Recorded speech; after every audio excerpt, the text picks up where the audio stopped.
What's going on, folks? King of the Dead here, back again. This time I got both my idiots with me. Ace and that fuckface is back, and we missed last week. Slight spoiler, it's because me and Cruel Droid were harassing Ace Sensei outside of his house. We just held up boomboxes and played R&B outside of his house for 4 days. But we're gonna come back and do both episodes, 1094 and 1095. I'm gonna drop kick you. It's far too late for that. I'm back home now. States away now. You think I'm afraid of a 12-hour drive? Okay, as far as episode 1094, help me out here. Does Jinbe dye his hair? Because Kid Jinbe has blonde hair. Why? Because. Oh, okay, well, we put it like that. Do not all of the Seraphims have blonde hair? No, not the Seraphim. Kid Jinbe from 1094. When Bonnie turned him into a kid, he has blonde hair. Oh. Yeah, like, I just wonder, you dyeing your hair, or why? What's going on there? Well, no, because, like, what, did she age the dye, and then it goes back to being black? Is that what happens to fishman hair? Does it go from being blonde to being black? Do we know of any other fishmen that went from kids to adults? Hody Jones. Did you know Hody Jones is apparently based off of Michael Jackson? That makes me sad. The racist. Alright, another thing, about episode 74, Robo Kuma was sort of blowing up the city, chasing after them, and then when they trick him and they get away, he just sort of waltzes off like, oh, everything appears to be clear here. Motherfucker, you ain't gonna clean that up? You broke a lot of shit. Do you think that he's equipped with a carpentry license? Like, what the fuck is he supposed to do about that? At least When help. is anybody who blows anything up, when do they ever fix it? Bro, he's a cop, bro. Well, is this like anti-cop propaganda? He's only built to destroy, never built to protect or repair? Okay, answer this question. What cop do you know that fixes their messes they make? Alright, you win this round. Speaking of propaganda, I tend to, now once you get caught up in the manga, I'm not going to spoil too much of it, but Kuma's story is very sad. And it's funny that, like, most people don't even know the slightest bit of it, because Jinbei's talking to Bonnie, and he's all like, yeah, I heard your father was a monster, an absolute demon. Bro, I thought he's a tyrant, bro. He sucks. Is that how most people see Kuma? Apparently so. Okay, you're right. That is propaganda. I am unclear on if that's how everyone sees him, because some people do react to that, but also some people act like, you know, they follow his whole, like, priest motif. Like, oh my gosh, it's Kuma. He's like a little savior, the messiah. That's what I'm saying, because as Luffy got, you know, his bounty up, a lot of people wouldn't believe it. Like, they were like, no, they say, here's bounty, hear what he's done, and they meet him, and they're like, no way. Bullshit. There are even people that deadass thought Zoro was the captain of the crew, and it was just a mistake. They must have thought it was Luffy. But Kuma, everybody just believes it with no evidence at all. No one's checked on this kingdom he apparently took over and enslaved. They all love him. Is it because he's built like a fucking drumstick and tall as a light pole? Is that why? They just ought to see him and just think, yep, evil. Actually, slight spoiler. You know, they spread propaganda in the neighboring kingdom. How did they do that? Like, you are a walking distance away from that. You can check. You can check. Just go over there and ask. Literally, they love him so much they kind of take advantage of him. Like, it's just, without any more talking, I'm gonna spoil it. Help me out answer a question. Where did Jinbe get that scar? Because he has it as a kid. Stop asking questions about Jinbe, dog. Fine. I didn't. I guess my final thing is that I really dislike 1094 as an episode because it just felt like a recap. It felt like, don't forget that this happened, then we're just catching everybody up. Lilith's having to explain to the rest of the crew shit we already know. We're going through the clothes thing again. They're all like, oh my god, these clothes look heavy, but they're so light. We've already been through this. Like, we've done this already. But 1095 was actually pretty good, except for the blatant Sanji slander. That's not, am I confused? S-Shark grabs Sanji and yeets him into the wall with full intent to kill him. That's not what happened in the manga. Like an empty bottle, by the way. That's why are we doing this, Toei? What you got?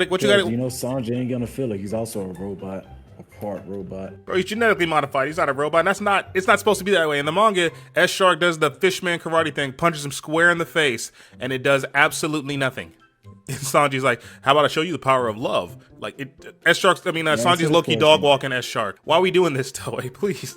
Why are we doing this to Sanji? 1094 is kind of a weak episode to me, but 1095 is actually pretty good. These Vega Punks are making less and less sense to me the more we learn about them. Lilith made sense. She's evil. Okay. She gets out their evil thoughts. All right. Atlas gets out their violence. A little confusing, but okay. Edison thinks, but wisdom also thinks. I make ideas, and what does wisdom do? Like, I think is that if we have one specifically for wisdom, I imagine most of Edison's thoughts are just nonsense, just absolute child scribble. I think that's literally it. Is he's just having like every single thought ever, and he's just writing those things down. But Edison is actually like the application of it. He's like, oh no, it's Pythagoras. Pythagoras is like the actual application of it. He's like, yeah, this goes here. I could probably do something like this here. You know what might work is something like this right here. It's just the actual application of it. That crackhead Edison is just going through ideas. He's just thinking of literally everything under the sun. But wisdom is the actual application of it. Wisdom is the ability to do it. Yeah. I guess what's confusing me is that they're all inventors. They're all smart and geniuses. And also, now we meet all of them. We got my bae. Excuse me. My bae, finally, York, enters the chat. Love me some York. And we also get Shaka. But real quick, with the introduction of Shaka, now brings a question of, if Shaka filters out their good and Lilith filters out their evil, where do the rest of them even lie on this scale? Because they're not neutral. They're mostly good. So what? Quick question. All the evil thoughts that happened in this episode, the latest one, did those just come from Thinker and Wisdom? No, the evil would have had to have come from Lilith, wouldn't it? No. Wait, why Lilith? She's evil. Because She takes the evil thoughts from everybody else, right? I think it's more like she thinks it for takes them. all the hunger from everybody else, yes. So the evil thoughts come to mind. Where are they coming from? Are they coming from her directly, or is it coming from the two people who were just basically running experiments, talking about, oh, Bro, yeah. it's all effed up crap I could do? You're getting my confusion here, because look at Edison and Pythagoras that are like, okay, this innocent crew is getting abused, but I gotta see what that shark can do. Come on, that shark, kill them. Let's do you laser. Yeah, let's go. And Is that not was an Lilith? evil thought. Yes, Guys, that's what I was asking. I was asking, was the evil thoughts that Thinker and Wisdom having transferred instantly over to Lilith, who was evil? Because realize, when they were just walking down that hallway, she was just like transporting them over there. She was basically just a normal person. Didn't look like she had an evil bone in her body at that moment. But then the moment she got that phone call from whoever that lured them over to this Jinbe clone, now all of a sudden she's back on the psychopathic. She's going back to being a psychopath. Guys, you're actually making this way more complex than it needs to be. I think that literally the way that it is that it's the philosophy behind each of their things. And like I said, if Thinker is just having every random thought possible and Wisdom is the actual application of it, and he's thinking of like where this could be used, then Evil is thinking, yeah, but what if, it probably could be used to cure cancer, but what if I used this thing to turn everyone into lizard people? And that's, so it's more so that, hear me out, maybe her intention was always to lure them in a trap to fight S Shark. Maybe it was just an act because she knew she was going to betray them. Well, it seems like the whole thing is there's a balance that the others don't need to feel all these other things or something goes wrong. This is the reason why I'm confused as to, okay, where these evil thoughts came from. I can understand Wisdom and Thinker because they're similar but not one and the same. Yeah, I guess like what's confusing me is that York absolutely does it for them. They're hungry, York eats. They're full, York shits. They're tired, York sleeps. She does it for them so you don't have to. Does that apply?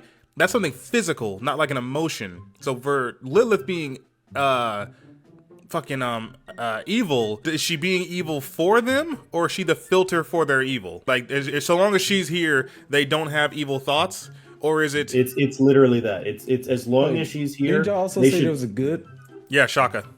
Yeah, as long as that she also apply to him. Yes, as long as she's here, they're not having evil thoughts. As long as Shaka's here, they're not having good thoughts. And that's what I'm saying. Edison's thoughts, they're just thoughts in general. They're not like good or evil. He's just having a shit ton of thoughts. Pythagoras is thinking of like how the things could be used, right?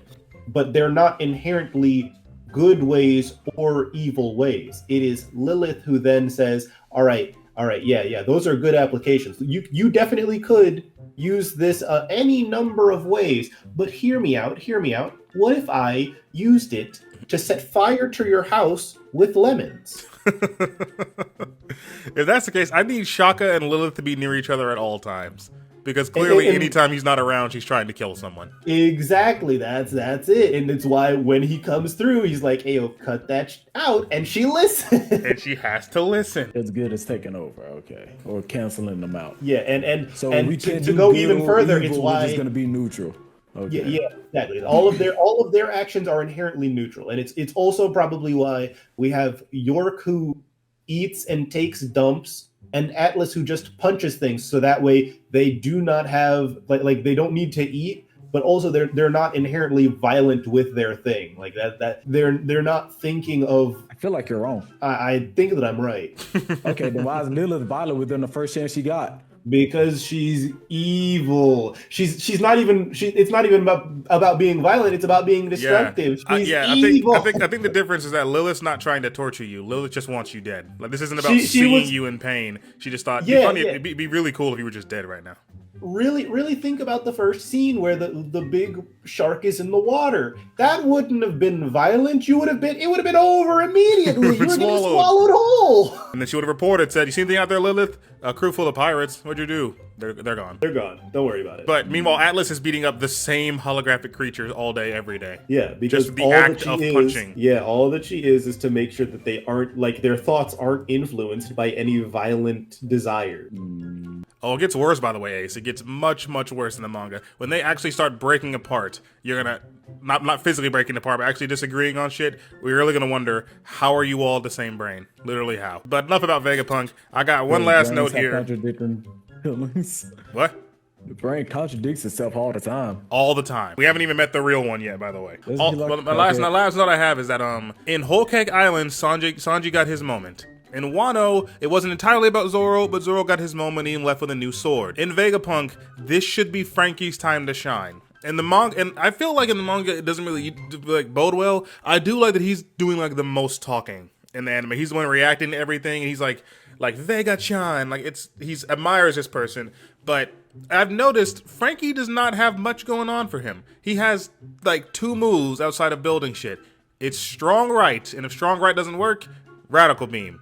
He pulls that shit out more than Megumi pulls out with this treasure I summon. Why about doesn't he Solo? have more? It's just the same thing over and over and over again. Give him something in this. He should take something away from this island. Hear me out. This A is robot. my theory for the thing is if hypothetically we get Bonnie added to the crew, right? We can't add like 7 people. We're not adding all of the Vegapunks. What if they find a way to like upload Vegapunk's thoughts into Franky and he gets all that good information? Like all of them, or Who just is like he then? Who is he then? Vegapunk or Franky? We'll cross that. We'll burn that bridge when we get to it, dog. Like For I feel like now- I remember Franky did this to himself, and then he massively upgraded himself just using some shit from one of Vegapunk's labs. You're on the island. Not that I need you to get a new design or anything, but you're officially. Please let Franky do something. And by the way, we're going to Elbaf next.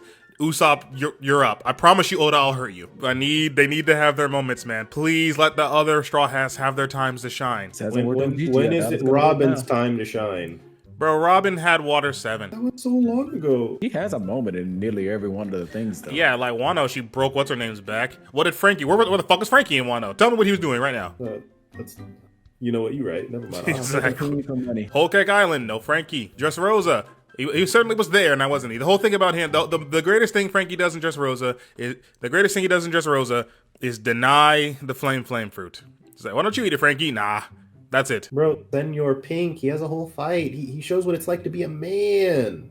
Holy shit, I forgot about the Senior Pink fight. All right, you got me there. You got me there. You got me. All right, that's it from me. Y'all got any more notes? All right, we're done. Thank y'all for watching. Thank y'all for listening. I've got to go release anger before I say some shit I'm going to regret on my YouTube channel. Thank you, Ace and CJ, for not driving me to the wall just yet. We'll be back next week for the next episode. King of the Dead and these two signing off. Bro, you not Atlas.